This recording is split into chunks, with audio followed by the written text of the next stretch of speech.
Most people completely misunderstand what it actually takes to start a business in a country like Guinea, and that misunderstanding doesn't just slow them down.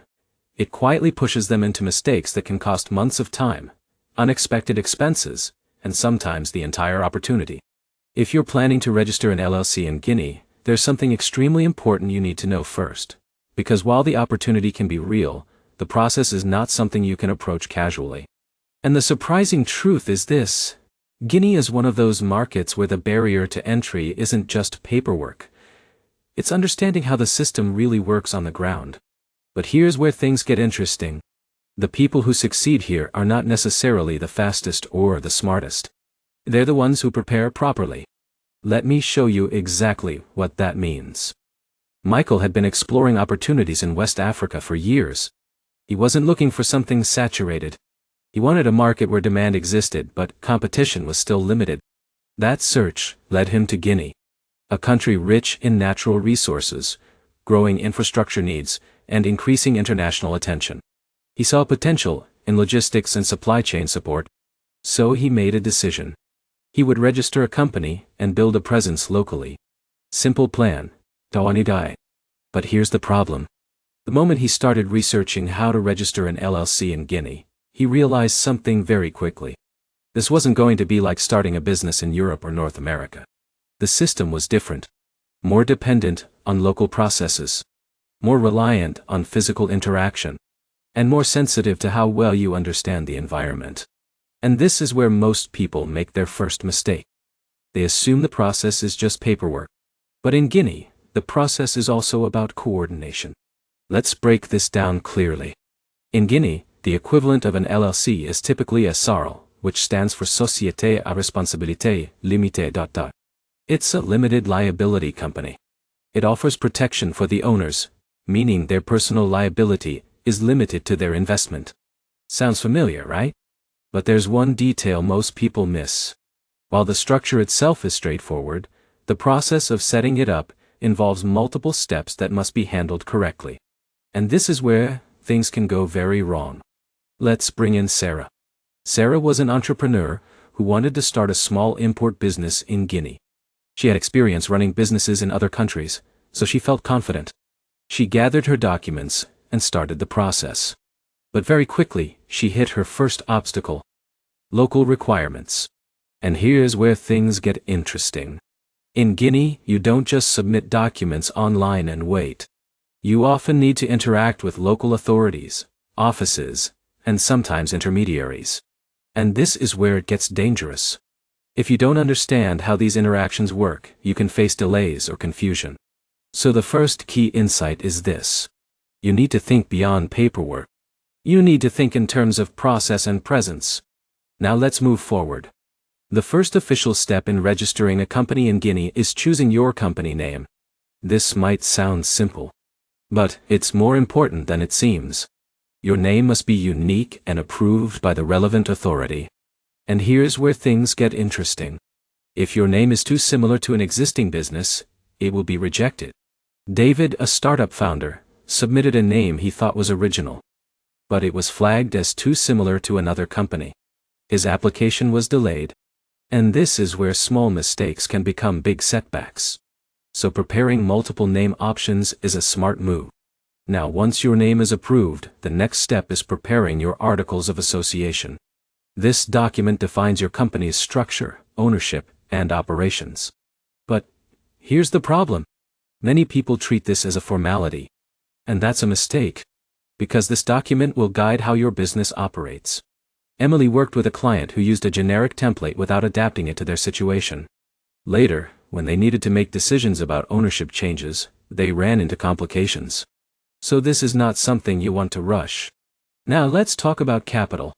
In Guinea, there is typically a minimum capital requirement for a SARL, but it is relatively accessible.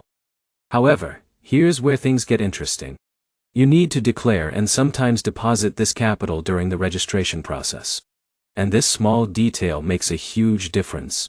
If your capital doesn't align with your business activity, it can raise questions. Daniel declared a very low capital amount for a business that required significant operations. This created doubts during the review process. So the key insight is alignment. Your capital should reflect your business reality. Now, once your documents are ready, you move to registration with the appropriate authorities. This usually involves submitting your application to the business registry. And this is a big step, because this is when your company becomes legally recognized. But here's where things can slow down.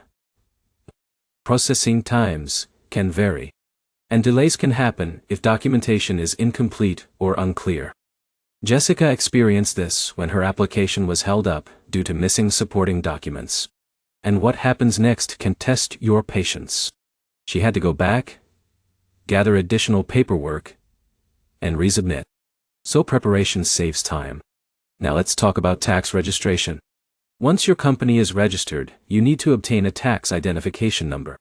This allows your business to operate legally and fulfill tax obligations. And this is where it gets serious. Compliance is ongoing. You need to file taxes, maintain records, and follow regulations. Michael initially underestimated this. He focused on starting the business, but didn't fully plan for ongoing compliance. This created stress later. So the smarter approach is to plan ahead. Now, let's move into banking. Opening a business bank account in Guinea is an important step.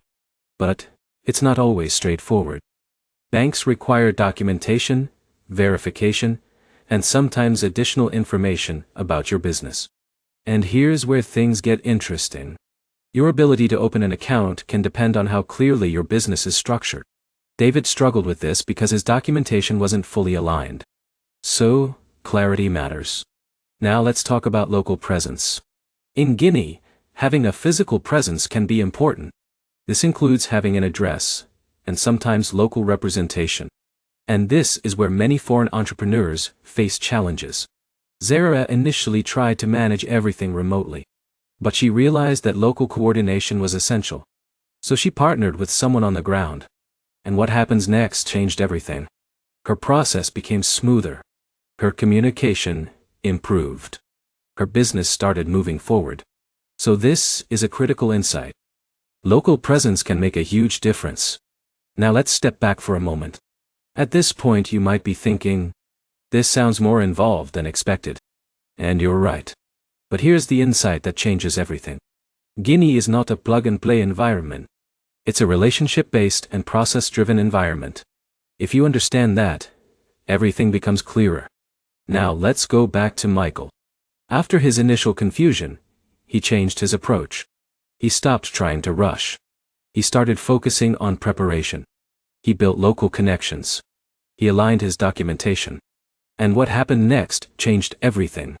His company was registered. His operations began. And he positioned himself in a market where opportunities were still emerging. That's the real advantage. Not speed, but positioning. Now, let's bring everything together. To register an LLC in Guinea, you need to understand that you're forming a SARL. You need to choose and approve a company name. You need to prepare strong articles of association. You need to declare appropriate capital. You need to register with authorities and obtain a tax number. You need to open a bank account. And you need to maintain compliance over time. It's not just about starting a company.